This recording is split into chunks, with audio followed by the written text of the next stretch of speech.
안녕하세요. 리엔김 부동산입니다.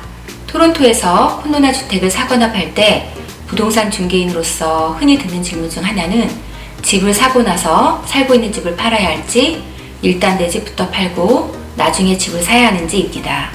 이번 시간에는 사는 것을 먼저 할지 파는 것을 먼저 할지에 대해서 이야기해 보도록 하겠습니다. 집을 사는 게 먼저냐 파는 게 먼저냐에 정답은 없습니다.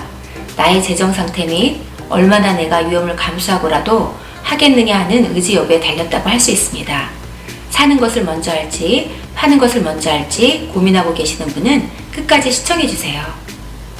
그럼 두 가지의 장단점을 설명해 보도록 하겠습니다. 일단 원하는 집을 먼저 사는 경우입니다. 장점으로는 클로징 날에 구애를 안 받고 시간적인 여유를 가지고 시장 조사를 해서 원하는 스타일의 집을 찾기가 용이합니다. 단점으로는 재정적인 문제가 발생할 수 있습니다. 대부분의 집주인들은 현재 살고 있는 집을 팔아야 하기 때문입니다. 집을 팔아야만 한다는 강박관념으로 내 집의 가격을 제대로 못 받을 수 있습니다. 브리지론을 받아야 하는 경우도 생길 수 있으며 이 경우 추가적인 비용이 들어갑니다. 현재의 집이 팔리지 않는다면 두 개의 집에 대한 모기지, 재산세 등의 비용을 감당해야 합니다. 이와 같은 문제를 예방하기 위해서 내 집을 팔 경우 얼마나 걸릴지, 얼마를 받을 수 있을지 고민해 보는 것이 좋습니다. 클로징 날짜를 가능한 길게 하여 내 집을 팔 준비를 확실히 하여야 합니다. 가능하다면 오퍼에 내 집을 파는 조건을 넣어서 내 집이 안 팔릴 경우를 대비하셔야 합니다. 대부분의 경우 셀러가 그 조건을 받아주지는 않지만 한번 시도해 볼만 합니다.